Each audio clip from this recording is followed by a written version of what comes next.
हो गया? ओहो,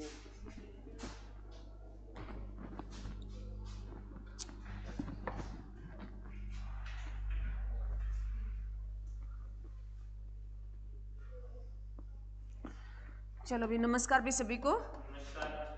सभी बच्चे जय मां सरस्वती का नाम ले भी।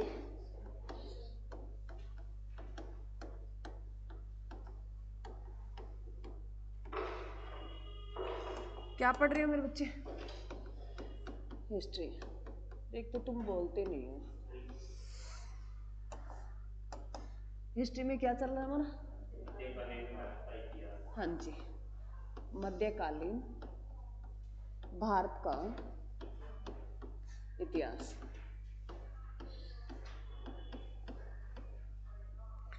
मध्यकालीन भारत का इतिहास मेरे बच्चे, इसमें हमारा चल रहा है दिल्ली सल्तनत।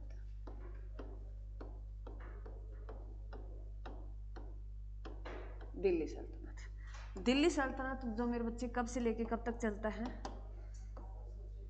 ये 1206 से शुरू होता है और 1526 आज हम पहुंच जाएंगे इस तक। इसमें जो है मेरे बच्चे, हम टोटल कितने वंश पढ़ते हैं? 5 वंश पढ़ते हैं, जिनमें हमारे 3 वंश हो गए हैं। पहला वंश दिल्ली सल्तनत का गुलाम वंश। गुलाम वंश जो मेरे बच्चे कब से लेके कब तक रहता है? 1206 से 90 तक। 90 तक रहेगा ना? उसके बाद बात करें मेरे बच्चे दूसरा वंश जो हमारा खिलजी वंश, जो दिल्ली सल्तनत का सबसे छोटा वंश। खिलजी वंश दिल्ली सल्तनत का सबसे छोटा वंश, ये रहेगा मेरे बच्चे 1290 से 1320 रहेगा। ठीक है। उसके बाद अगर हम मेरे बच्चे पढ़ेंगे तीसरा वंश जो है तुगलक वंश, दिल्ली सल्तनत का सबसे बड़ा वंश तुगलक वंश, जिसमें हमने क्या कितनी वीडियो बना दी? 3 वीडियो बना दी मेरे बच्चे। उसके साथ मैंने करंट अफेयर भी बहुत कराई है भाई, ये ध्यान रखना। दिल्ली सल्तनत मेरे बच्चे, इसका टाइम पीरियड रहता है 1320 से कितना रहेगा? 1414। इसमें 1398 इसलिए लिखती हूँ ताकि याद रहे मेरे बच्चे, खत्म तो यहीं से हो गया था, बाद में तो वो कठपुतली रहे थे। 1398 याद रखना है, क्या थे मेरे बच्चे? कौन आया था? तैमूर लंग आया था। कौन आया मेरे बच्चे? तैमूर लंग आया। क्लियर? ये बात हमारी कंप्लीट हो गई थी। यहाँ से हम थोड़ा सा माइंड सेट कर लेते हैं, हमारा बातें कर लेते हैं। उसके बाद हम नेक्स्ट दोनों बस आज कंप्लीट कर लेंगे, छोटे छोटे बात से, बिल्कुल 2-2 4-4 बातें हैं, याद रखना है मेरे बच्चे। दिल्ली जो है, इसमें हमने पहला पढ़ा गुलाम वंश, जिसकी कुतुबुद्दीन ऐबक ने नींव रखी थी। और गुलाम वंश का जो अंतिम राजा था वो कौन था? कौन था रे? नसीरुद्दीन था। उसके बाद जो आता है मेरे बच्चे, उसी के शासन में रहता था एक अलाउद्दीन। कौन रहता है? जलालुद्दीन। जलालुद्दीन जो रहता था मेरे बच्चे, उसको क्या कहते थे, किस नाम से पुकारते थे? नहीं बताया जलालुद्दीन का नाम? जलालुद्दीन जो है मेरे बच्चे, वो किस वंश की नींव रखता है? खिलजी वंश की। जलालुद्दीन जो वो एक बुजुर्ग व्यक्ति है, अरे बुजुर्ग व्यक्ति है, और उसी वो अपने एक भतीजे को पालता है जिसका नाम है अलाउद्दीन खिलजी। अलाउद्दीन है खिलजी। अलाउद्दीन खिलजी के बारे में तुम्हें पढ़ना है। अलाउद्दीन खिलजी, जो पद्मावत मूवी देखोगे, सारा सिनेरियो उसमें दिखा रखा, 2-4 बातें हैं वो सारी आ जाएगी उसमें। उसके बाद अगर बात करें मेरे बच्चे, अंतिम जो राजा था वो कौन था खिलजी वंश का? खुसरो खां था। कौन था? खुसरो खां था। उसमें क्यूमर्स था मेरे बच्चे, जो छोटे जो कुटपुतली राजा थे ना, जो है कौन था? खुसरो खां था। खुसरो खां जो उसकी जो है हत्या कौन कर देता है, जो तुगलक वंश के आगे जाके नींव रखेगा? ग्यासुद्दीन तुगलक। कौन करेगा? ग्यासुद्दीन तुगलक। जो है तुगलक वंश के जो संस्थापक कौन है? ग्यासुद्दीन तुगलक। ग्यासुद्दीन तुगलक का जो बचपन का नाम क्या है? गाजी मलिक। जो है याद रखना, गाजी नाम का व्यक्ति है, फिर वो अपने आप को क्या कहलाएगा? ग्यासुद्दीन कहलाएगा। उसके बाद जो है मेरे बच्चे, अंतिम राजा जो कौन है तुगलक वंश का? कौन है मेरे बच्चे? जूना खां तो बाद में आएगा ना, ग्यासुद्दीन तुगलक के बाद जूना ही खां आता है, जो इसको हम मोहम्मद बिन तुगलक पढ़ते हैं, फिर फिरोज शाह तुगलक पढ़ा। कल अंतिम लिखा के गई है ना, नसीरुद्दीन है मोहम्मद तुगलक। अब मेरे बच्चे तुम्हें ध्यान रखना, नसीरुद्दीन जो हम खिलजी गुलाम में पढ़ाए हैं, और ये यहाँ मोहम्मद तुगलक देगा पीछे, ये नहीं है वो तुम्हें नसीरुद्दीन ही दे देगा सीधा। तो अंतिम राजा इसका ही क्या है? नसीरुद्दीन मोहम्मद तुगलक है। ठीक है, सेम सेम नाम चल रहे, ग्यासुद्दीन, जलालुद्दीन, तुम्हें ये वहां एग्जाम में सेम सेम ही लगेंगे। यहां तुम्हें लग रहा है अभी थोड़ा थोड़ा डिफरेंस है इनमें, परंतु वहां तुम देखोगे ना, पता नहीं ये ग्यासुद्दीन है, अलाउद्दीन है, सारे दिन दिन ही आएंगे, है ना। तो ये थोड़ा सा तुम 2-4 बार पढ़ोगे ना तो ये बातें याद रह जाएगी। आज हम उन तुगलक वंश के बारे में ज्यादा बातें नहीं करेंगे। तो हमारा नसीरुद्दीन मोहम्मद तुगलक जो है, क्या है, तुगलक वंश का अंतिम राजा है। और मेरे बच्चे जो 1398 वाला याद रखना मेरे बच्चे, इंपॉर्टेंट है। 1398 में जो हमारे भारत पर जो है आक्रमण कौन करता है, तैमूर लंग करता है।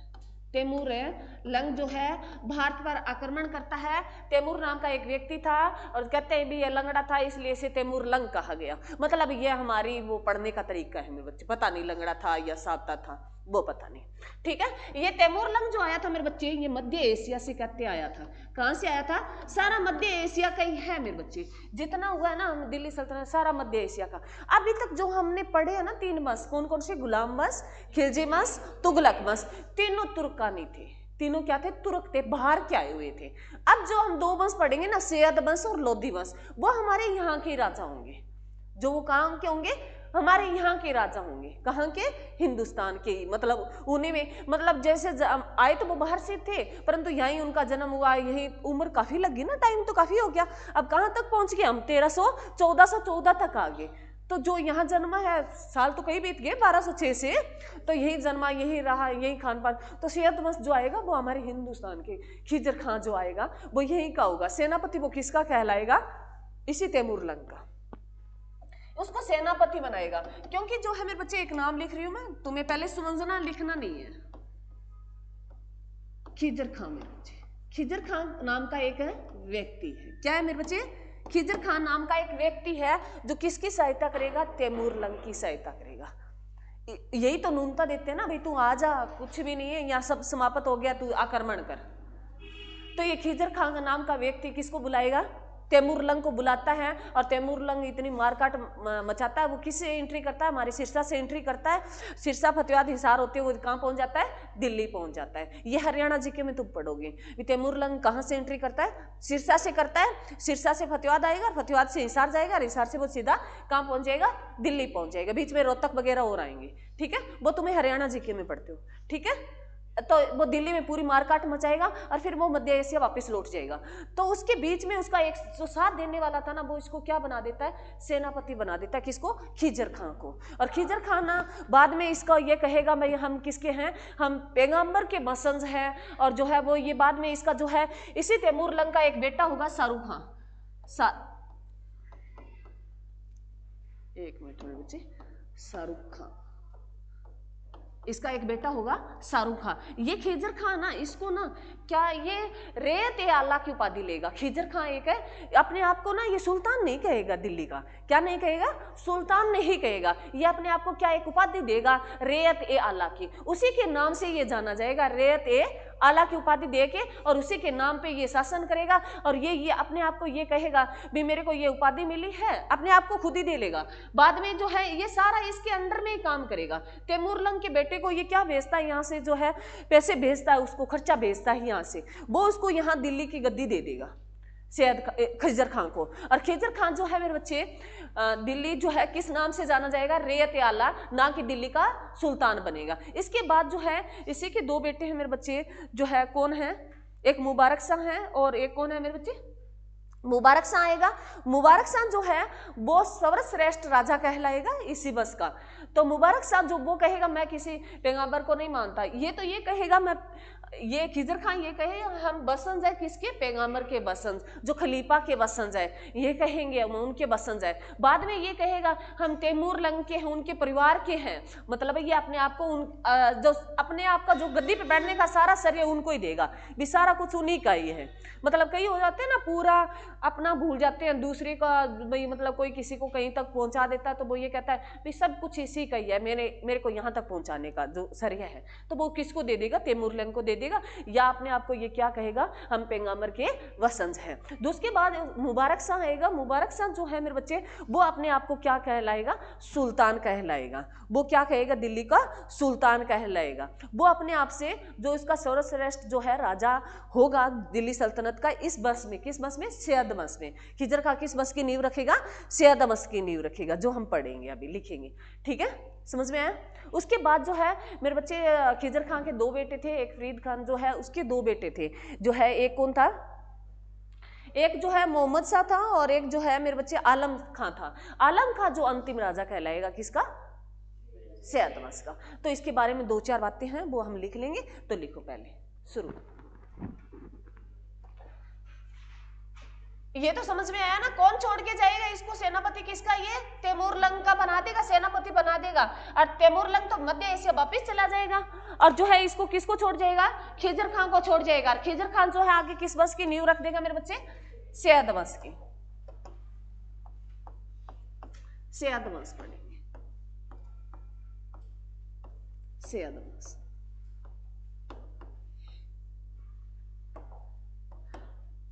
सैयद वंश जो टाइम पीरियड कब से लेके मेरे बच्चे, 14 से 14 लेके 1414, और कहां तक चलेगा, कहां तक चला गया, बताओ बताओ तो, कई बच्चों को तो पता नहीं पता, चलो मैं रेड कलर कर देती हूँ। 51 तक चलेगा, कहां तक चलेगा, 51 तक चलेगा, याद रखना मेरे बच्चे। तो सैयद वंश के जो संस्थापक कौन है मेरे बच्चे, अभी बताया, बताओ। तुम एक तो ना बात ध्यान से सुना करो, मैं पहले बात इसलिए बताती हूँ ताकि बच्चे के मन में कुछ चले। तो संस्थापक कौन है मेरे बच्चे, खिजर खां।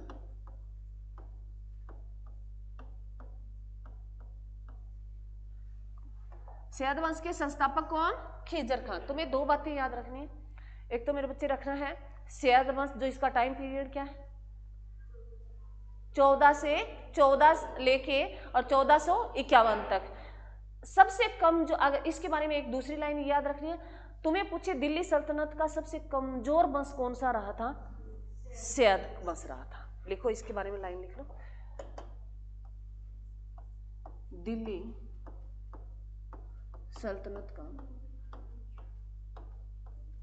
का सबसे, बातें नहीं हुई, सबसे कमजोर वंश गुलाम वंश पहला वंश था, खिलजी वंश सबसे छोटा वंश था, तुगलक वंश सबसे बड़ा वंश था, सैयद वंश सबसे कमजोर वंश था, ठीक है।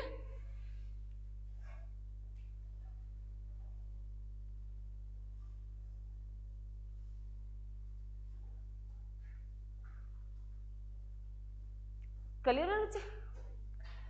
जो है खिजर खां अपने आप को एक उपाधि देगा मेरे बच्चे, उसी के नाम पर ये शासन करेगा, अपने आप को क्या एक उपाधि देगा। उस उपाधि का नाम लिख रही हूँ, याद रखना, इसी के नाम से ये जाना जाता है, रियाते आला।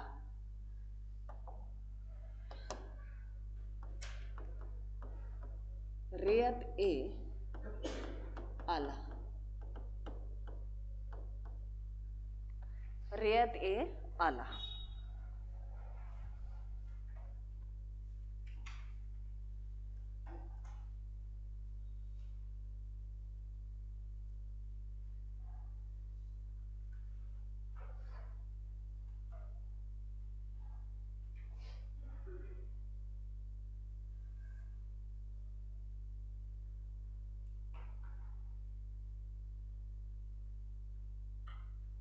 क्लियर है बच्चे।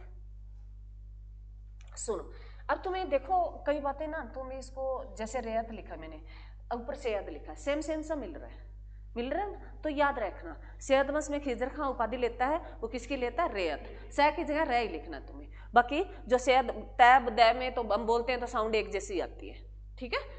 इंग्लिश में जो है हम लिखते हैं साउंड रियात, तो इसको याद रह जाएगा। अभी सैयद वंश में जो पहले रियात आला की उपाधि किसने ली, तो तुम्हें भूलोगे नहीं, तुम इसको जोड़ लो इससे भी, सैयद और रियात एक ही है, ठीक है। रियात आला जो किसने ली थी, खिजर खां ने, वो इसी के नाम पे वो दिल्ली का क्या नहीं कहलाएगा, सुल्तान नहीं कहलाएगा, ये बात याद रखना। और जो है इससे पहले तुम्हें एक बात याद और रखनी है मेरे बच्चे, मैं बता देती हूँ, मैं लिख रखा है, चलो अब इसके बारे में तुम लिख लो। ये जो 3 वंश थे ना, ये तुरक थे। क्या थे? तुरक थे। तुगलक वंश के बाद तुरक वंश क्या हो जाएगा? समाप्त हो जाएगा। तुगलक वंश के बाद क्या हो जाएगा? तुरक वंश जो है समाप्त हो जाएगा। 3 वंश जो ऊपर वाले तीनों वंश थे ना, वो तुर्की थे, बाहर से आए हुए थे। क्या थे? बाहर से आए, ये तुर्की थे सारे। जो गुलाम वंश, खिलजी वंश और तुगलक वंश, ये तुर्की थे, तुर्क लोग थे, बाहर से आए थे, मध्य एशिया से। सैयद जो है हमारे यहाँ खिजर खान, तो ये बाद में जो है यहाँ के शासक रहेंगे, भारत के। लिख लिया ना?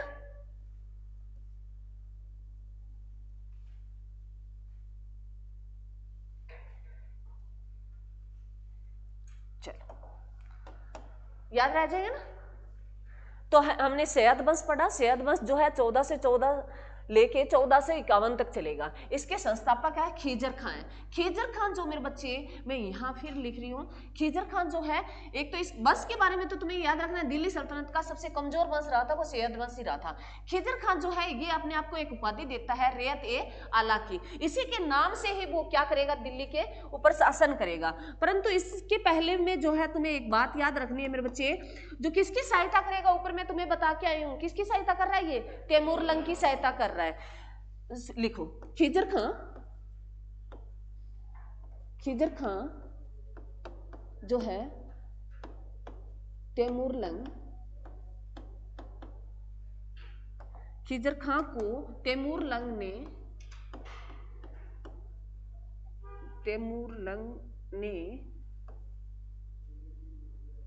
एक मिनट मेरे बच्चे, थोड़ी सी लाइन सही नहीं बन रही, एक मिनट, मैं जो तुम्हें लिखाना चाह रही हूँ ना उसको ध्यान से लिखना। सुन, खिजर खां को तैमूर लंग ने खिजर खां की सहायता के लिए, सहायता से या सहायता के लिए, सहायता से प्रसन्न होकर, मतलब है उसकी उन्होंने सहायता की दिल्ली पर आक्रमण करने की, प्रसन्न होकर खिजर खां को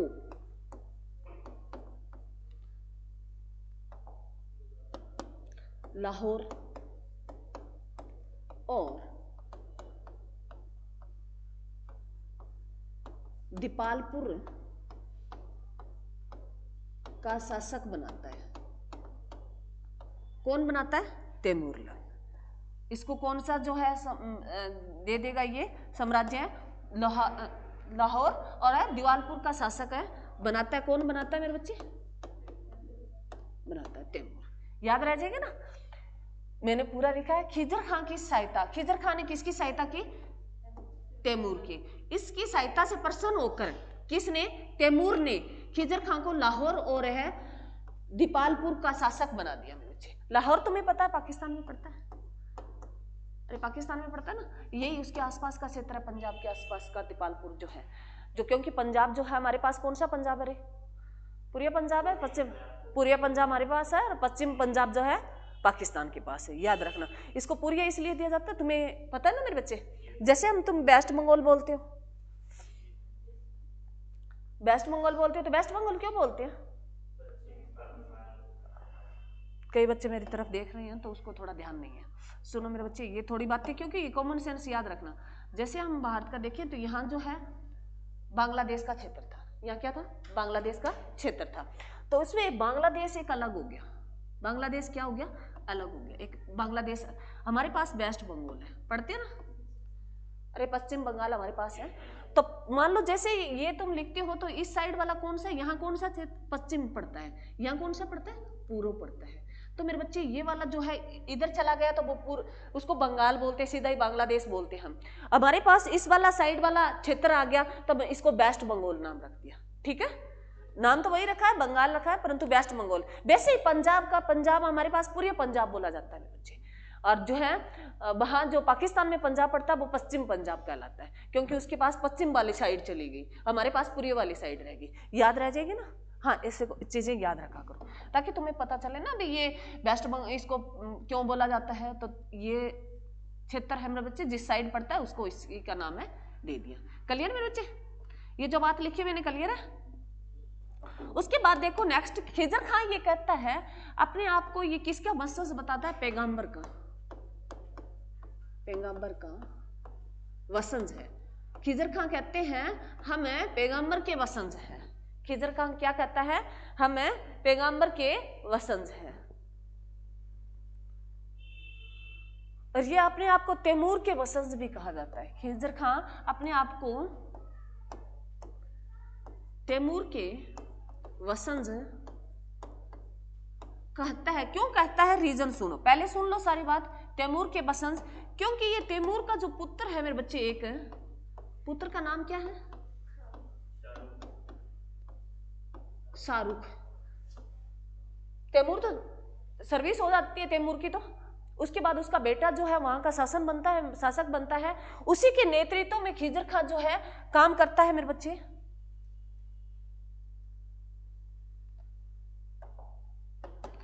शाहरुख खान के नेतृत्व में खिजर खां क्या करता है, कार्य करता है। और इसी को जो यहाँ जो चंदा आता है, उसका चंदे का जो है आधा भाग किसको बेचता है, शाहरुख खां को बेचता है। उसी के नेतृत्व में सारा शासन चलाता है कौन, खिजर खां। किसके बेटे के, तैमूर के पुत्र शाहरुख खां। तभी तो वो अपने आप को क्या कहता है, खिजर खां, भी हम किसके वंशज हैं, तैमूर के वंशज हैं। क्लियर, अरे समझ में आया। तो इसके बारे में इतना याद रखना मेरे बच्चे। और जो है आगे लिखो। उसके बाद जो है खिजर खां के दो बेटे हैं मेरे बच्चे, मैं खिजर खां लिख देती हूँ।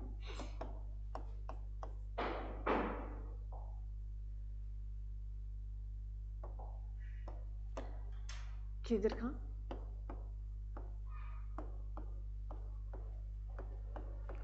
खिजर खां मेरे बच्चे, इसके दो बेटे हैं।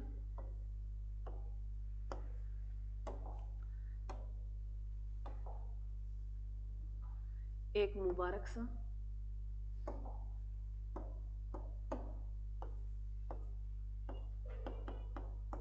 मुबारक शाह, और दूसरा फरीद खान।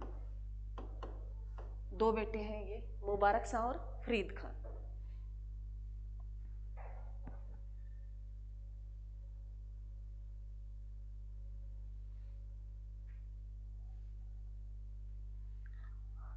क्लियर मेरे बच्चे। इसके बाद जो खिजर खां है मेरे बच्चे, इसका शासन रहेगा जो कब से शुरू हुआ है मेरे बच्चे, 1414 से शुरू हुआ। ये 1421 तक ये शासन करेगा। 21 में किसकी मृत्यु हो जाएगी, खिजर खां की। खिजर खां की मृत्यु होते ही इसका बेटा गद्दी पर बैठेगा। कौन बैठेगा, मुबारक शाह। मुबारक शाह जो गद्दी पे बैठेगा, ये 1421 से बैठेगा और 1434 तक बैठेगा। कौन, मुबारक शाह। जो सैयद वंश का, जो सैयद वंश का सर्व श्रेष्ठ शासक कहलाएगा,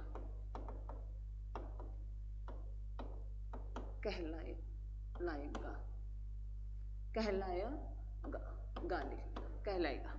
ठीक है। उसके बाद मेरे बच्चे बात करें, ये अपने आप को क्या उपाधि देगा, ये अपने आप को दिल्ली का सुल्तान घोषित करेगा।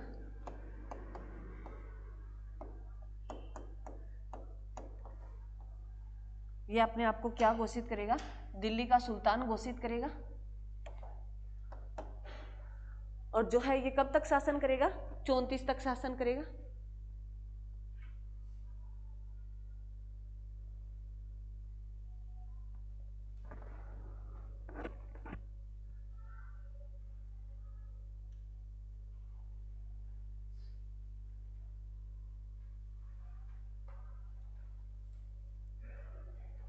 क्लियर है बच्चे, अरे क्लियर है। इसके बारे में 2 पॉइंट और ही लिख लो, बस 2 ही बातें हो रही है इसके बारे में। मुबारक शाह अपने आप को क्या घोषित करेगा, दिल्ली का सुल्तान।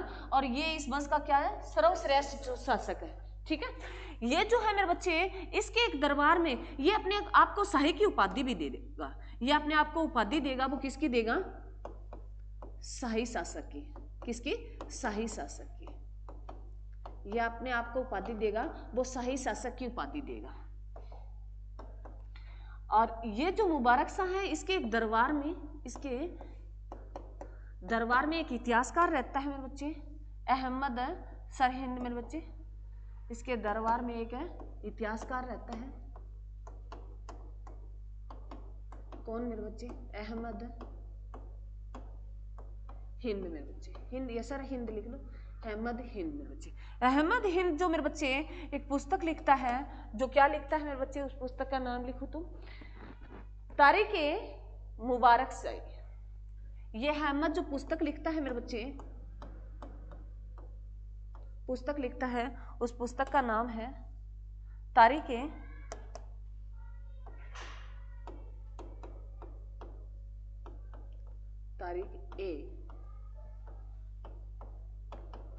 मुबारक शाही।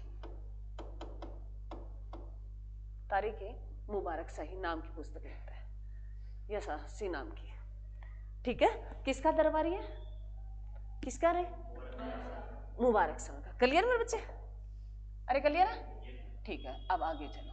तो खिजर खान के कितने बेटे थे, 2 बेटे थे। एक मुबारक शाह था जो उसी के बाद तुरंत गद्दी पे आएगा और रहेगा। उसके बाद जो फरीद खान, ये मेरे बच्चे नॉर्मल व्यक्ति था, ये इसको ज्यादा इंटरेस्ट नहीं था तो ये नहीं बैठता, परंतु इसके 2 बेटे हैं मेरे बच्चे।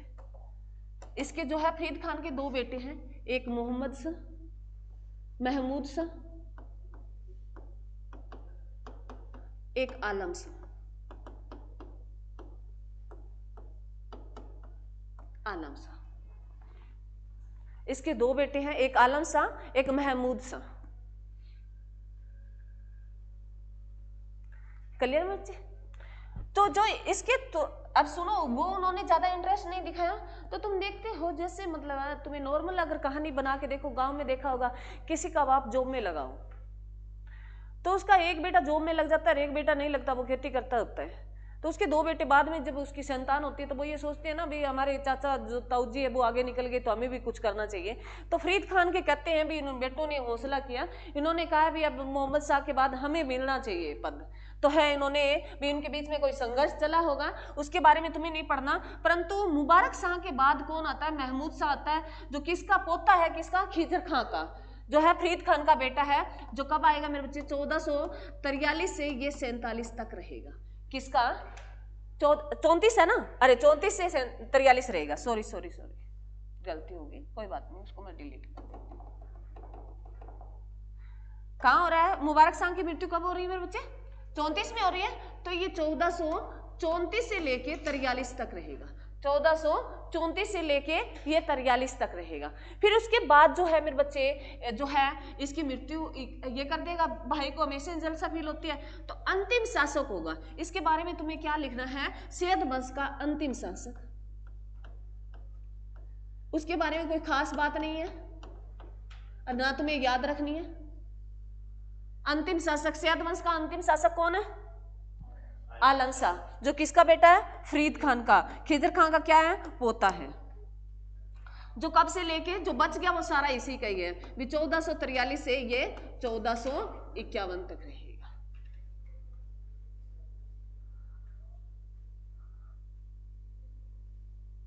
क्लियर,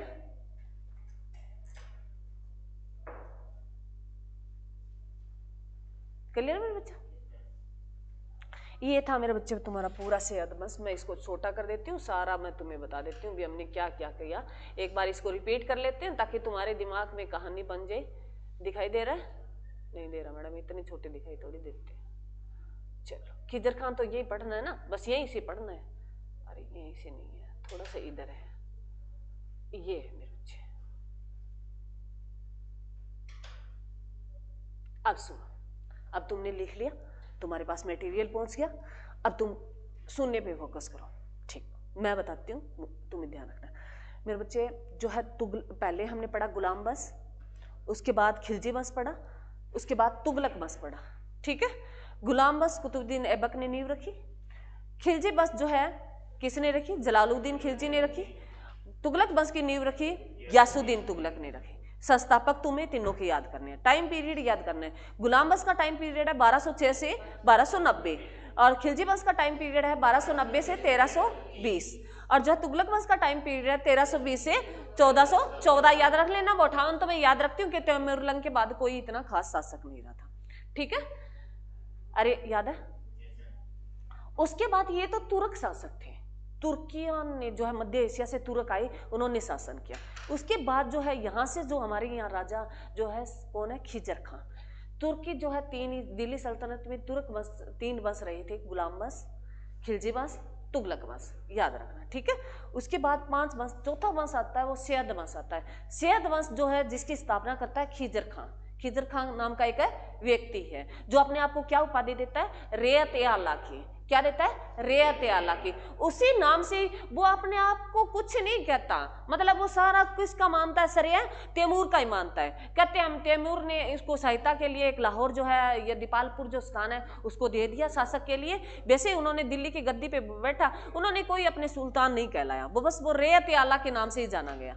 रेयत आला के नाम पे उन्होंने कहा भी जो है, उन्होंने क्या कहा भी तैमूर लंग के जो है हम बसंज हैं, पैगंबर हैं, पैगंबर के बसंज हैं, जो है खलीफा सुल्तान वहां के हम बसंज हैं। पैगंबर कौन है मेरे बच्चे, अहमद शाह की बात करो तुम, जैसे मैंने तुम्हें इस्लाम धर्म पढ़ाया था तो उसमें जो है अहमद शाह जो हजरत अहमद शाह जो है, तो उसके बारे में हजरत साहब के बाद जो है उनके पैगंबर जो वो कहते हैं, खिजर खां अपने आप को क्या कहता है भी मैं उसका ही पैगंबर बसंज हूं, परंतु था नहीं। वो किसको सहायता किसने की थी, तैमूर ने, उसकी बसंत जो है शासक बनाने के लिए। तो उसके बाद वो कहता है भी उन्होंने क्या किया, उन्होंने जो है मेरे बच्चे कई नहीं होते, कई जिम्मेदारियां निभाते चले जाते हैं, कई तो ये कहते हैं हटा इसको साइड से, ये कौन होता है, मैं अपने आप को राजा कहलाता हूँ। परंतु खिजर खां ने ऐसा नहीं किया, खिजर खां ने अपना पूरा नेतृत्व निभाया। उन्होंने जो तैमूर लंग के बेटे तक को अपना उन्होंने सही माना और उसको जो है जो चंदा वगैरह देता रहा, और उसी के नेतृत्व में जैसे शाहरुख खान वहां से ऑर्डर करता जो है, खिजर खां यहाँ वो व्यवस्था कर देता था। तो उसके मतलब है एक जो चमचा मान लो, खिजर खां किसका था, शाहरुख खान का चमचा था। शाहरुख जो किसका बेटा है, तैमूर का है, ठीक है। उसके बाद जो है इसके 2 बेटे हैं मेरे बच्चे, मुबारक शाह और जो है फरीद खान। किसके, खिजर खां के। खिजर खां की मृत्यु हो जाती है 1421 में। उसके बाद जो है उसका बेटा मुबारक शाह गद्दी पे बैठता है, जो 1421 से लेकर 34 तक रहेगा। मुबारक शाह के बारे में तुम्हें 2 बातें याद रखनी है, वो दिल्ली का सुल्तान कहलाए, उन्होंने अपने आप को सुल्तान घोषित कर दिया था दिल्ली का, ठीक है। दूसरी बात याद रखनी है, उन्होंने अपने आप को शाही की उपाधि दे दी थी, ठीक है। उन्होंने कहा कौन शाहरुख खां, कौन तैमूर लंग, हटा दो उसको साइड से, मैं नहीं जानता। तो उन्होंने अपने आप को उपाधि दे दी थी किसकी, सुल्तान की और शाही की, ठीक है। उसके बाद और क्या रखना है याद तुम्हें, हाँ जो है क्या बताया उसके बारे में, चलो हाँ जी, उसका एक इतिहासकार रहा है मेरे बच्चे, अहमद हिंद रहा है। उन्होंने एक पुस्तक लिखी है तारीख मुबारक शाही, ठीक है, जो किसका दरबारी रहा है, मुबारक शाह का। और तुम्हें पूछे सैयद वंश का सबसे सर्वश्रेष्ठ शासक था, वो कौन था, मुबारक शाह था, ठीक है। अरे क्लियर ना, बस। और इस वंश के बारे में तुम्हें क्या रखना है, सबसे कमजोर वंश रहा वो सैयद वंश ही रहा, ठीक है। उसके बाद फरीद खान के 2 बेटे हैं मेरे बच्चे, महमूद शाह और आलम शाह। आलम खां कह देते हैं, कोई आलम शाह कह देते हैं, तो महमूद शाह और आलम खां, ठीक है, 2 बेटे रहे। इसमें महमूद शाह आता है किसके, मुबारक शाह के बाद, जो है 34 से 43 तक रहेगा। 34 का उल्टा कर देना 43 बन जाएगा, ठीक है, तो वो वहां तक रहेगा। उसके बाद जो है मेरे बच्चे, उसके बाद आलम खां आएगा। आलम खां के बारे में तुम्हें इतना याद रखना है, वो क्या है, अंतिम शासक था किसका, सैयद वंश का। कौन था, आलम खां, जो कब 43 से 51 तक रहेगा, बस इतना पढ़ना है, ठीक है। अब आता है नेक्स्ट जो हमारा लोधी वंश, लिखो, आज हम कंप्लीट करेंगे दोनों वंश। पीछे जो तुमने कई दिनों से हम तुगलक वंश को लंबा खींच दिया था, क्योंकि कुछ चीजें भी और पड़ी थी उसमें। चलो लिखो नेक्स्ट हमारा लोधी वंश, तो दिल्ली सल्तनत का क्या है मेरे बच्चे, अंतिम वंश, लोधी वंश।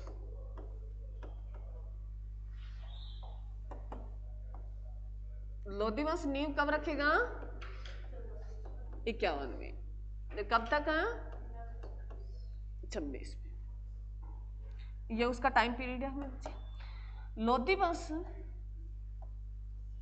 दिल्ली सल्तनत का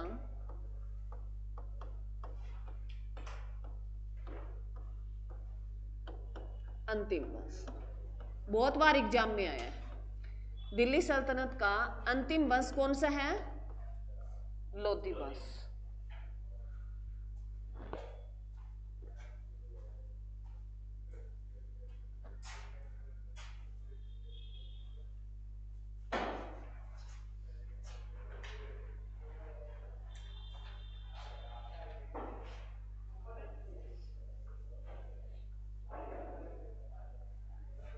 क्लियर मेरे बच्चे, अरे क्लियर है।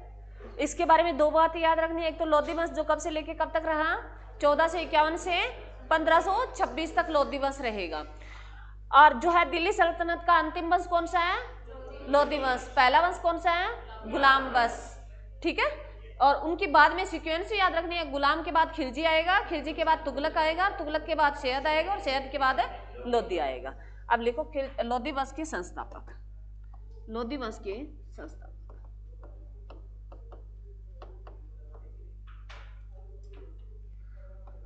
जो है लोधी वंश के संस्थापक है मेरे बच्चे बहलोल लोधी। मोस्ट इंपॉर्टेंट है, स्टार लगाना, बहलोल है लोधी मेरे बच्चे।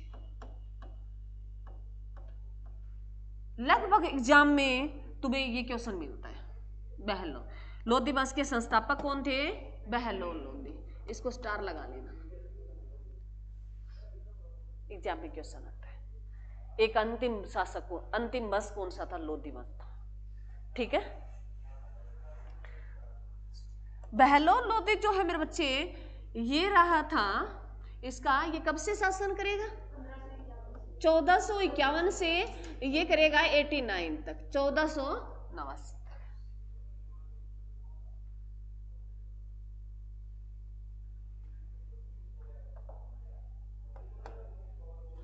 क्लियर मेरे बच्चे? लोधी बहलोल लोधी का एक बेटा है मेरे बच्चे सिकंदर लोधी, सिकंदर लोधी पुत्र है बहलोल लोधी। सिकंदर लोधी जो 1489 जो है मेरे बच्चे 89 से ये 1517 तक बैठेगा गद्दी पे।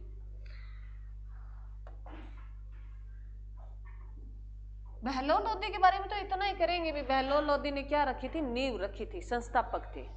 सिकंदर के बारे में पढ़ेंगे भी। सिकंदर जो था, सिकंदर लोधी जो था, एक तो इसके जो है ये भूमि और जो है उसको मैपाने का एक पैमाना चलाता है, सिकंदरी क्या चलाता है? गज सिकंदरी क्या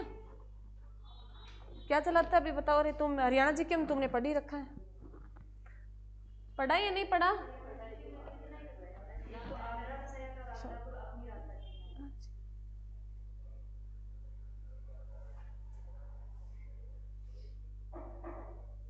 क्लियर है बच्चे? चलो सुन लो, कोई बात नहीं, हम सारी कहानी पढ़ेंगे। अब कहते हैं भी इसके दो बेटे थे, मैं कलर अलग ले लेती हूँ। सिकंदर लोधी के दो बेटे थे, एक जलाल खान था,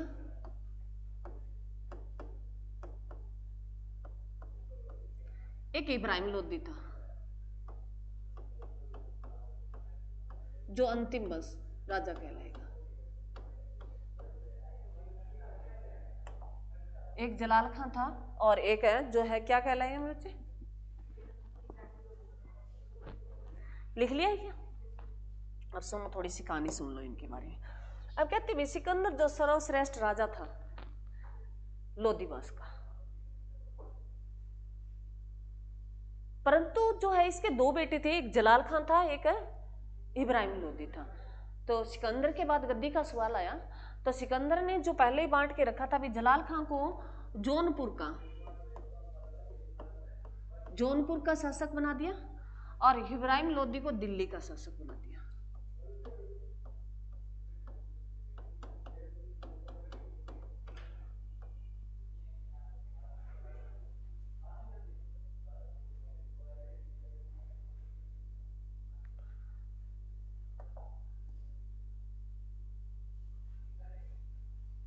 जो आगे इब्राहिम लोधी जो है मेरे बच्चे कब से लेके कब तक शासक रहेगा?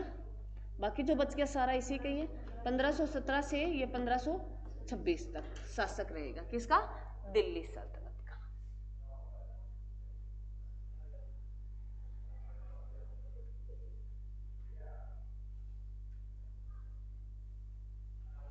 क्लियर बच्चे? ये मैंने सारा तुम्हें पहला और लास्ट तक सारे नाम बता दिए, वैसे इतने नाम याद रखने हैं तुम्हें। ठीक है, अब इनके कार्य लिख देते हैं, इन्होंने क्या क्या किया। बहलोल लोधी के बारे में दो बातें याद रखनी तुम्हें। एक तो इन्होंने बहलोल शाह गाजी की उपाधि ली थी, ऊपर लिख देती हूँ मैं इसी के साथ ही, यही पास से लिख देती हूँ। बहलोल लोधी ने अपने आप को उपाधि दी थी मेरे बच्चे बहलोल शाह गाजी। इसी उपाधि के साथ ये किसकी गद्दी पे बैठता है? दिल्ली की गद्दी पे बैठता है। तो तुमसे पूछ सकता है बहलोल लोदी किस उपाधि के साथ दिल्ली की गद्दी पे बैठा था? तो बहलोल शाह गाजी की उपाधि के साथ वो दिल्ली की गद्दी पे बैठा है। और इसी गद्दी पे बैठते ही उन्होंने भी कहते हैं अपने दिल्ली सल्तनत में उन्होंने बहलोल सिक्के चलाए थे। इन्होंने क्या चलाए? बहलोल लोदी ने, हाँ जी, बहलोल सिक्के चलाए थे।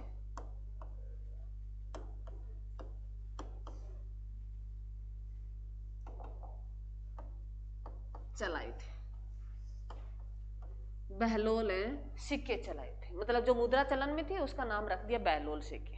ठीक है, किसने चलाए? और ये 1526 तक चलते रहेंगे, बाबर के टाइम में यही चलेंगे बहलोल सिक्के। ठीक है, क्लियर मेरे बच्चे यहां तक? चलो, आप कहते हैं भी बहलोल लोदी की क्या हो जाती है? मृत्यु हो जाती है। उसके बाद गद्दी पे कौन आता है? सिकंदर लोदी। अब सिकंदर का नाम लिख लो। बस बहलोल के बारे में दो बातें ध्यान रखनी। एक तो उन्होंने गद्दी पे बैठा दिल्ली की कौन सी उपाधि ली? बहलोल शाह गाजी की उपाधि ली। उसी के नेतृत्व में उन्होंने कार्य शुरू किया और चलते ही उन्होंने दिल्ली में कौन से सिक्के चलाए? बहलोल सिक्के चलाए। अब सिकंदर का सिकंदर लोदी। सिकंदर लोदी जो है मेरे बच्चे कब से लेके कब तक रहेगा?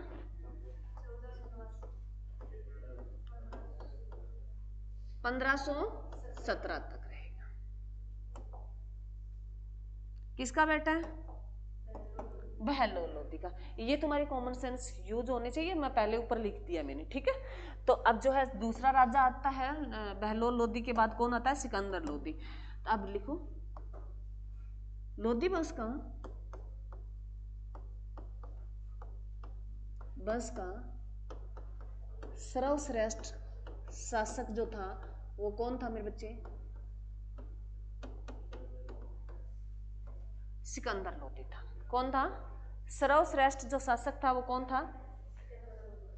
सिकंदर लोदी था मेरे बच्चे।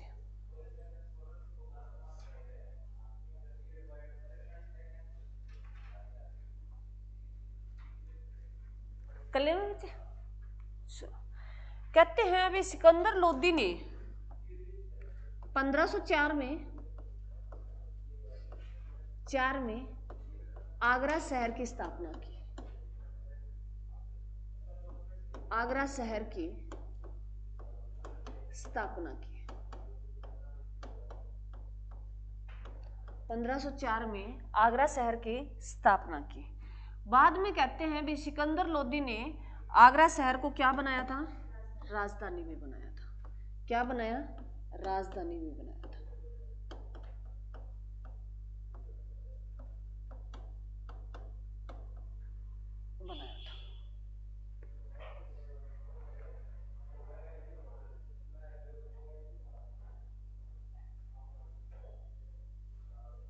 लिख लें बच्चे। अब आगरा के बारे में थोड़ी सी बातें बाद में कर लेंगे, पहले हमें ये थोड़ा सा इसके बारे में सारा लिख लेते हैं। ठीक है, बीच में अगर आगरा के बारे में लिखने लग गए तो फिर ज्यादा हो जाएगा।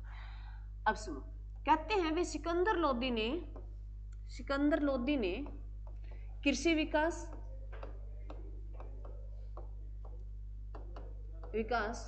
और भूमि माप के लिए एक पैमाना चलाया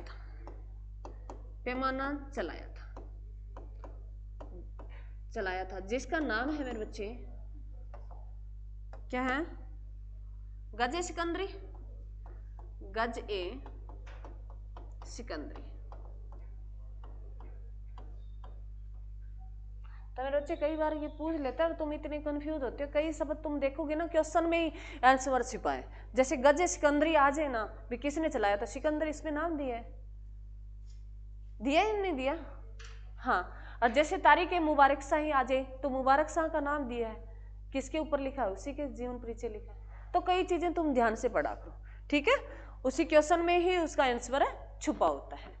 तो गज सिकंदरी जो किसके लिए मेरे बच्चे, भूमि के माप के लिए किसने चलाया था, सिकंदर लोदी ने चलाया था।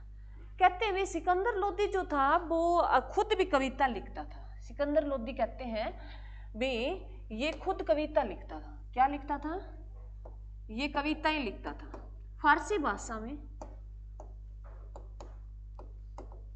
फारसी भाषा में कविताएं लिखता था। परंतु इसका कहते हैं इन कविताओं का उपनाम देता था। कौन सा उपनाम देता था, कौन सा देता था बताओ रे, गुलरुखी। ये जो कविताएं लिखता था मेरे बच्चे, ये एक उपनाम से लिखता था। उसका उपनाम का नाम जो है मेरे बच्चे, गुलरुखी नाम से, गुलरुखी उपनाम से ये क्या लिखता था, कविताएं लिखता था।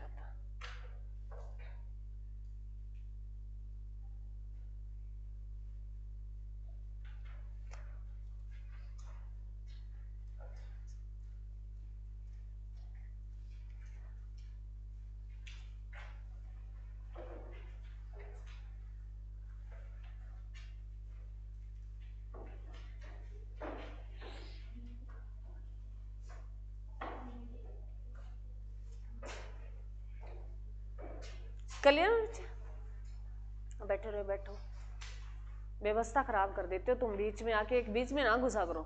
जब क्लास समाप्त हो जाए ना तब आया करो अपने स्थान पे, पीछे या आसपास बैठ जाया करो तुम। चलो क्लियर मेरे बच्चे। जो मेरे बच्चे लोदी वंश के संस्थापक कौन थे, कौन थे, बहलोल लोदी। कौन थे, बहलोल लोदी। और बहलोल लोदी जो मेरे बच्चे किस नाम से, वो जो दिल्ली की गद्दी पे बैठता है, बहलोल शाह गाजी की उपाधि से वो दिल्ली की गद्दी पे बैठता है। और वो क्या चलाता है, बहलोल सिक्के चलाता है। अरे मेरी तरफ मैं पढ़ा रही हूं तुम्हें, मेरी तरफ पे भी फोकस कर लो।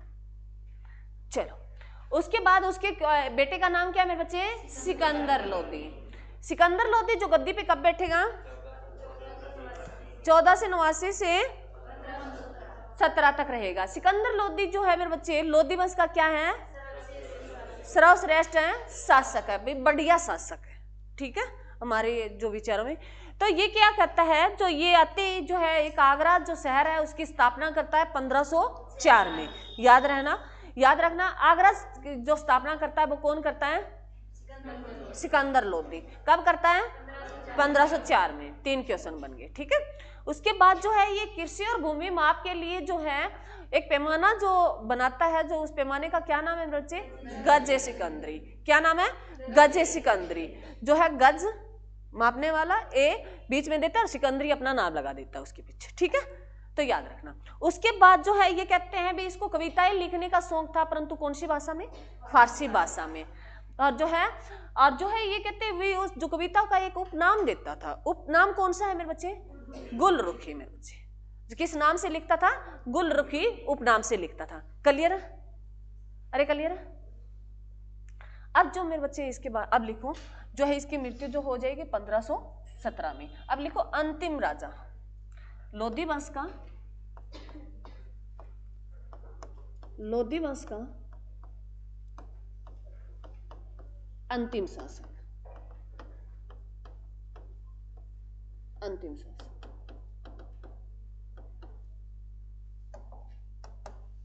कौन आएगा, इब्राहिम लोदी। जो क्वेश्चन आता है भर के आता है, स्टार लगा लेना, ये क्वेश्चन आता है। एक तो लोदी वंश का संस्थापक आता है, हमेशा पूछा गया, बहुत बार क्वेश्चन, पुराने क्वेश्चन देखोगे यही क्वेश्चन आता है, बहलोल लोदी। और लोदी वंश का अंतिम शासक था वो कौन था, इब्राहिम लोदी, ठीक है मेरे बच्चे। अरे क्लियर, किसका बेटा है, सिकंदर का। इसके 2 बेटे, एक कौन सा, जलाल खां। इसका एक बेटा कौन सा है, जलाल खां, जिसको कौन सा साम्राज्य मिलेगा, जौनपुर वाला। जौनपुर वाला याद रखना मेरे बच्चे यूपी का क्षेत्र है, ठीक है। जौनपुर अगर तुमसे पूछे तो वाराणसी जो है उसके आसपास का क्षेत्र है, जौनपुर यूपी में है, ठीक है। जो जौनपुर लिखा वहां यूपी लिख लेना पीछे, याद रह जाएगा। कौन सा क्षेत्र है, यूपी वाला, ठीक है। तो अंतिम मेरे बच्चे इसके बारे में तो तुमने बहुत ही सुना होगा, इब्राहिम लोदी के बारे में तुमने बहुत बार सुना होगा। इब्राहिम लोदी जो लोदी वंश का क्या है, अंतिम राजा। इसके बारे में खास बात क्या है, पानीपत, इसके नेतृत्व में पानीपत की पहली लड़ाई होगी जो कब होगी, 21 अप्रैल 1526 को, 26 लिखा है क्या, लिखा नहीं है, पानीपत का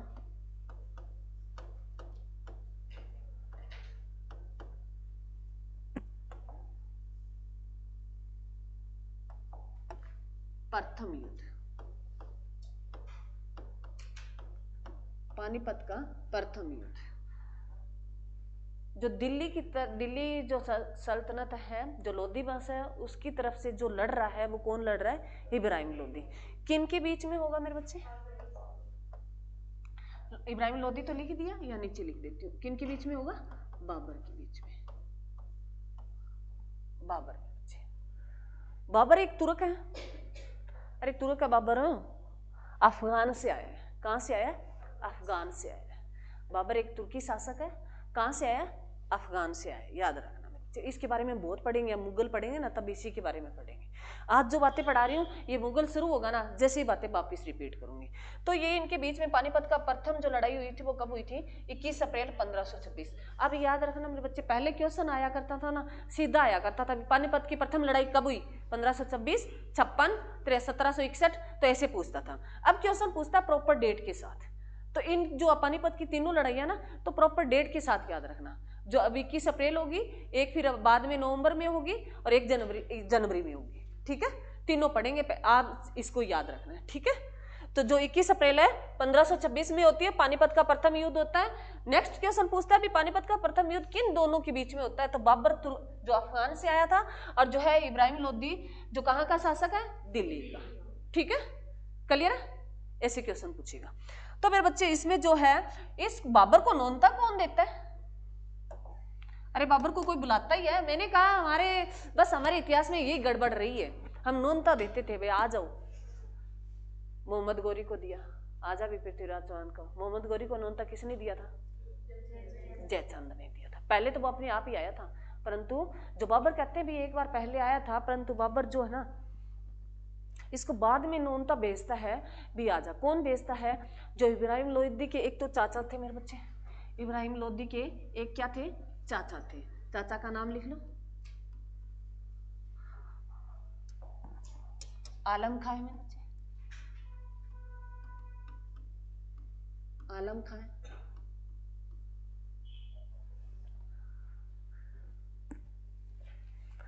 एक इसका कहते हैं भी इब्राहिम जो है, इसका क्या था, इब्राहिम लोदी का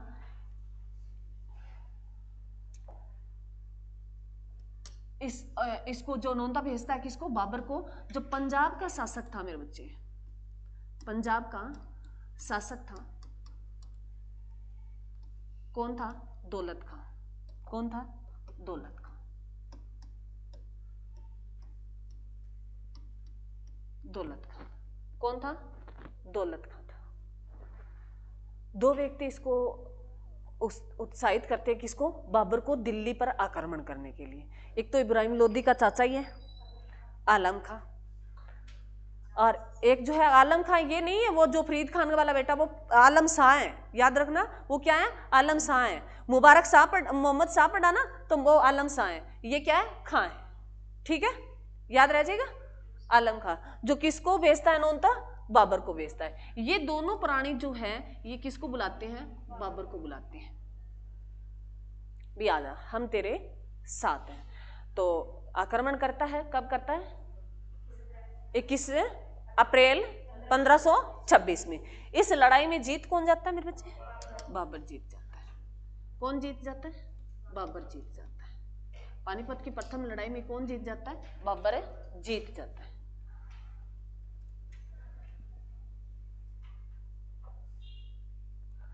बाबर जीत तो जाता है मेरे बच्चे, बाबर जीतता है। एक तो इन्होंने तुगलक का पदंती का प्रयोग किया, एक इन्होंने तोप का प्रयोग किया। बाबर जो है ये लड़ाई जीतता है, इब्राहिम लोदी जो है, बाबर तो छोटी सी टुकड़ी लेके आता है, लोदी के पास बहुत बड़ी टुकड़ी थी सेना की, फिर भी क्यों जीतता है, बाबर जीतता है। क्योंकि कई चीजें ना मेरे बच्चे, जैसे एग्जाम पर तुम लगाओ ना, एग्जाम बहुत सारी किताबों से नहीं निकलता। ये वही है, युद्ध वाली कहानी है। एग्जाम क्या बहुत सारी किताबों से नहीं निकलता, कुछ नॉर्मल स्ट्रेटजी जो अपनानी पड़ती है हमें, कुछ ही किताबों से भी एग्जाम निकाल देते हैं, थोड़ी किताबों से निकाल सकते हैं। जैसे बाबर ने थोड़ी सी टुकड़ी से क्या जीत ली थी, दिल्ली जीत ली थी, मुगल वंश की नींव रख देगा। तो इन्होंने क्या किया, इन्होंने देखा, कहते हैं इनके बीच में संघर्ष हुआ मेरे बच्चे। तो संघर्ष इतना खतरनाक था, इनके पास बहुत सारी सेना थी, परंतु इन्होंने देखा भी हमारे हमेशा हमारे भारत में कुछ कमियां रही है, कमियों की वजह से हम गुलाम रहे हैं। हमारे घर में कोई कमी होती है ना तभी क्लेश होता है, हमारे में कमी होती है, घर में कोई कमी नहीं होती। कई बार तो उन्हें देखा बहुत कुछ होता हुआ है घर में, फिर भी लड़ाइयां चलती रहती हैं। मान लो सही कुछ है, सही सब कुछ है, अभी पैसा भी है, सब कुछ भी है, मतलब व्यवस्था भी अच्छी है, फिर भी क्या होती रहती है, लड़ाइयां चलती रहती है। उसका रीजन है भी हमारे में कहीं ना कहीं कमी है। तो हमारे भारत में हमेशा कुछ कमियां रही है। तो ये लड़ाइयां चल रही थी ना, तो कहते भी जैसे मतलब शाम जब अंधेरा हो जाता था, रात हो जाती थी, तो जो लड़ाई लड़ने वाले थे वो अपने अपने शिविर में चले जाते थे। तो कहते हैं भी बाबर रात को शिविर लगा के बैठे थे उनके भी, तो तुरंत थे ये, तो मतलब साथ ही खाना, साथ ही इनकी तो पार्टियां इकट्ठी चलती थी। हमारे इधर जो है सेना में थे, लोधी वंश के सेना में जो थे सैनिक अलग अलग तजबे के थे, कुछ मुसलमान थे, कुछ हिंदू थे, कुछ अलग कैटेगरी थे। एससी भी तो हमारे में आता है ना, जनरल आता है। हम हमेशा जात पात को लेके बहुत बोल रहे हैं, आज भी कई घरों में मिल जाएगा तुम्हें, बहुत सीरियस रहते हैं बाद, अरे उसी घर से आए हैं, सारे उसी घर से आए हैं ना, एक ही घर से आया ना, एक ही घर जाना है। वहां भगवान पूछेगा तू जाट है, तू ऐसी है, तू बीसी पूछता है भगवान? मंदिर में जाते हैं कोई पूछता है? वो अलग, अभी पंडित जी अगर धूप बांध कर दे तो भगवान तो नहीं पूछता हमें सामने से, नहीं कहता ना, ये थोड़ी है। हम प्रसाद जो है जाट है, प्रसाद मंदिर के सर भगवान के सर पे चढ़ाता है, और जो अन्य कैटेगरी है वो नीचे चढ़ाते हैं। ऐसी तो कोई परंपरा नहीं है ना, हम मानते हैं। तो ये कहते हैं अलग अलग हमारे जो है खाना पक रहा था, इब्राहिम लोदी की जो सेना रुकी हुई थी ना पानीपत में, तो वहां उनके अलग अलग है क्या बन रहा था, खाना बन रहा था। अलग अलग धर्म के लोग थे, अलग अलग पद्धति के, तो अलग अलग खाना बनता, तो आग अलग अलग जगह दिखाई देगी ना जलती हुई। तो बाबर कहता है उधर तो लोधी के तो आग लगी हुई है, जगह जगह लगा रखी है, अभी जगह जगह खाना बन रहा है, तो आग तो जगह जगह जल रही है। तो किसी सैनिक को भेजा गुप्त, भी देख के आओ क्या हो रहा है। तो देख के गया, भी वहां तो खाना क्या बन रहा है, अलग अलग बन रहा है। क्या बन रहा है, अलग अलग बन रहा है, अलग अलग धर्मों के लोग हैं इसलिए खाना अलग अलग बना रहे हैं। तो बाबर ने एक बात, बहुत अच्छी बात है, तुम सोच के देखना, जिस देश के लोग इकट्ठा बैठ के खाना बना नहीं सकते और इकट्ठा खा नहीं सकते, वो क्या इकट्ठा लड़ सकते? नहीं लड़ सकते, कभी भी नहीं लड़ सकते, मजबूरी होती है क्योंकि पैसे मिलते हैं। तो ये बाबर ने अपने ये कह दिया, इसे तुगलक का पद्धति का है, मतलब उन्होंने एक क्या बनाया, एक षड्यंत्र रचा भी जो लोग इकट्ठा बना नहीं सकते और इकट्ठा खा नहीं सकते, वो इकट्ठा लड़ कैसे सकते हैं। तो इन्होंने फूट डाली और जो है क्या जीत लिया, थोड़ी सी सेना से युद्ध जीत लिया था, कुछ इसने तोपों का प्रयोग किया था। तुर्क वो इकट्ठा ही बना, उनका तो कड़ावे मेरे इकट्ठे ही खा लिए सारा, और हमने क्या बनाया, हमारी मेहनत अलग अलग है। तभी तो कहते हैं कि ये घर में हम इकट्ठा एक जगह बैठ के खा नहीं सकते, एक जगह बना नहीं सकते, तो गड़बड़ है, हमारे में गड़बड़ है। तो मेरे बच्चे जब तुम जहाँ भी रहो तो मिलजुल के रहा करो, थोड़ी छोटी छोटी बातें तुम अगर नोट करोगे ना तो कुछ नहीं है, 2-4 दिन तो भाई देखो सभी को पेश करना पड़ता है, ये नहीं है मैं पेश नहीं करती, मैं बहुत सारी बातें पेश करती हूँ, और मैं तुम्हें बता भी देती हूँ नॉर्मल बातें। मैं जैसे अब तुम्हारे सामने बोल रही हूँ ना, वैसे मेरी सास को बोलती हूँ, कोई भी बोलो। और मेरे को तो आदत पड़ गई है, पढ़ाने की आदत पड़ गई ना, तो मैं ये सोचती नहीं, मैं उनको इस जैसे ट्रीटमेंट करती हूँ जैसे वो बच्चे हैं। मतलब जैसे हम कोई फ्रेंड सर्कल में खड़े हुए, जैसे हम कोई बाहर जाते हैं या हमारा भी कोई परिवार है, जो कोई फंक्शन हो जाता है, हम इकट्ठे होते हैं ना, तो मैं उनसे ऐसे बात करती हूँ जैसे मैं पढ़ा रही हूँ। कई बार तो मेरे को फील होता है, फिर मैं छोड़ देती हूँ बात, मैं कहती तुम बताओ, मैं सुन रही हूँ, क्योंकि मैं उनको मेरी तरफ से ऐसे बताती हूँ भी तुम ऐसे क्या करो। उनको लगता है भी अरे ये तो, मान लो कई उनके मन में हो जाते हैं ना, मेरे को फील होने लग जाता है, ये कह रही इसको तो 2 किताबें क्या पढ़ ली, ज्ञान ज्यादा हो गया। तो मैं बीच में कई बार बात बंद भी कर देती हूँ, परंतु मेरी सास को बहुत समझाती हूँ, मैं डेली उनको कुछ ना कुछ बातें सारी बताती हूँ, सारी अकेडमी की बता देती हूँ, जितना सफर करती हूँ उतनी सारी बताती हूँ। फिर उनको ये बताती हूँ भी ऐसे नहीं होता, तुम जैसा सोचते हो वैसा नहीं होता। तो मेरे बच्चे ये तुम उनसे बताओगे घर वालों से, तभी तो वो समझेंगे। वो उन्होंने थोड़ी किताब पढ़ी है, वो थोड़ी जानते बाबर कौन है। उनको बताओ, 2-4 बार बताओगे तो वो पता उनको याद हो जाएगा। तुम देखना, और तुम्हारे क्वेश्चन याद हो जाएंगे। अपनी माँ को जबरदस्ती बताया करो, अपने भाई बहन को बताया करो, ताकि तुम्हें याद हो जाए। उनको लगे उनको बताया कर। आज बताना इब्राहिम लोदी और बाबर जो दो वो लड़ रहे थे, और जो उसमें क्या है, बाबर क्या कहता है, भी जो लोग है इकट्ठा बना नहीं सकते, इकट्ठा खा नहीं सकते, वो कैसे लड़ सकते हैं इकट्ठा, जो है अपने देश की जो है सहायता कर सकते हैं। तो उनमें फूट डालता है और वो क्या जीत जाता है, युद्ध जीत जाता है। तो उसके बारे में मेरे बच्चे बाबर के बारे में 2 लाइनें लिख लो। सर वेट कर रहे हैं, सुनो रे, लिखो। तो मेरे बच्चे बाबर को निमंत्रण किसने भेजा था? आलम खां और दौलत खां ने। दौलत खां का शासक था, पंजाब का था। क्लियर है इतना? चलो नेक्स्ट लिखो। तो कहते हैं मेरे बच्चे बाबर ने जो इस युद्ध को जीतने के लिए क्या क्या अपनाया। एक मिनट ये लिख देती हूँ इसके पास ही। चलो, बाबर ने युद्ध को जीतने के लिए एक तो मेरे बच्चे तोप का प्रयोग किया, तोप का प्रयोग किया। तो ये पूछेगा तुम्हें, दिल्ली सल्तनत को जीतने के लिए ऐसा पहला शासक है जिन्होंने तोप का प्रयोग किया। तो किसने किया? तोप का प्रथम बार प्रयोग किया था, वो किसने किया था? बाबर ने किया था। क्लियर है? क्वेश्चन कैसे पूछ ले भी, तोप के बारे में प्रथम पूछ ले तो बाबर ही है। ठीक है। एक इसने तोप जो है चलाने वाले 2 इसके जो क्या थे, सैनिक थे, तोपबाजी थे, जो उनके नाम क्या थे, कोई बच्चा बताएगा? अली और मुस्तफा। लिखो, उस्ताद हैं अली और मुस्तफा मेरे बच्चे। जो उनके क्या थे, 2 बाबर के, मैं इधर से ही दौड़ रही हूँ और इधर से ही लिख रही हूँ, तोपची थे। तोपची चलाने वाले लिख लो। अरे तोप को कोई तो चलाएगा ही, चलाएगा ना। तो 2 तोपची थे, ये पूछ लेता है, ये क्वेश्चन पूछा हुआ है। 2 तोपची कौन थे?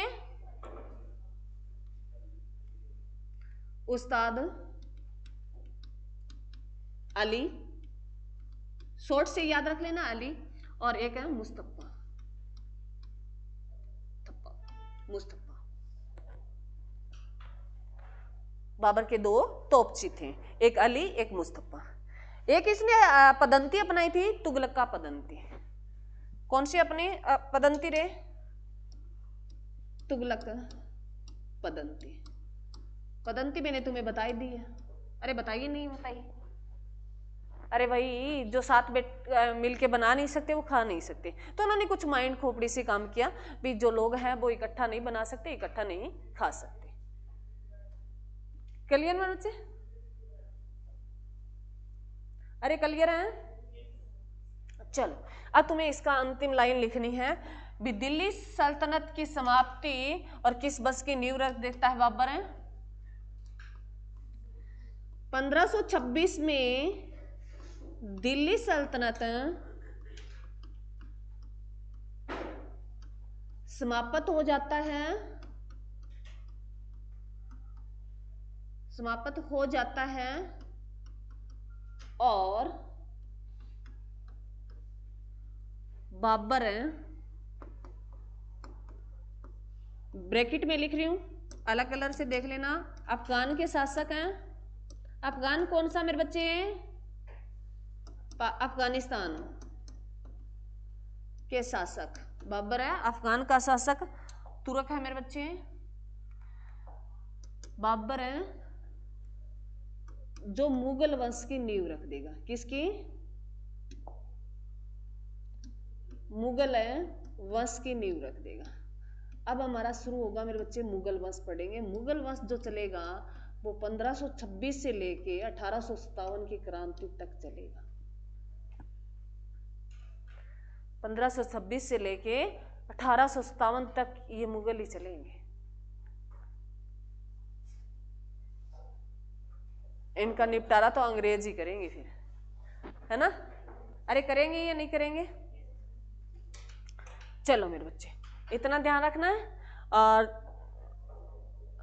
क्लियर है मेरे बच्चे? तो लोधी वंश जो है इसमें 2-4 बातें हैं, ये याद रख लेना मेरे बच्चे। और जो है इब्राहिम लोधी, एक इब्राहिम सूरी भी आएगा, याद रखना मेरे बच्चे। आज तो मैंने नहीं बताया, टाइम हो गया है, बताऊंगी मैं। इब्राहिम सूरी और लोधी 2 हैं, इब्राहिम लोदी का मकबरा पूछे तो कहाँ है, यहाँ लिख लो। चलो इब्राहिम लोदी कहाँ लिख दिया मैंने, लिख ही देती हूँ, ये आ गया। हाँ सुनो रे, अगर तुम्हें पूछ ले इब्राहिम लोदी का मकबरा कहाँ है, पानीपत में। कहाँ है, पानीपत में। इधर एक इब्राहिम सूरी नाम का व्यक्ति है मेरे बच्चे, जो हम शेरशाह सूरी पढ़ेंगे ना तब बताऊंगी। ये शेरशाह सूरी का क्या दादा है, कौन है, इब्राहिम सूरी। इब्राहिम सूरी का मकबरा पूछ ले, मकबरा नारनौल है, महेंद्रगढ़ में है बच्चे, महेंद्रगढ़ में है। तो दोनों ही हमारे हरियाणा में पड़ते हैं। सूरी और लोदी अलग अलग है, याद रखना। इब्राहिम सूरी जो शेरशाह सूरी का आएगा, और जो इब्राहिम लोदी है ये लोदी वंश का अंतिम राजा है। लोदी का तो कहाँ है, वो पानीपत की लड़ाई वही। और जो है इब्राहिम लोदी के बारे में जो अंतिम लाइन लिखो रे, ऐसा शासक है जो रणभूमि में मारा गया। दिल्ली सल्तनत का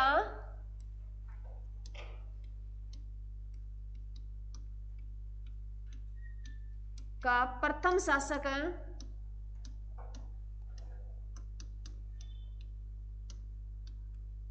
जो मारा गया कहाँ मेरे बच्चे, रणभूमि, युद्ध भूमि में, या रणभूमि लिख लो, युद्ध भूमि लिख लो ताकि याद रहे तुम्हें। मैं लिख देती हूँ युद्ध भूमि में, और वही उनका मकबरा है। क्लियर ना, याद रह जाएगा मेरे बच्चे। हाँ बस ये 2-4 बार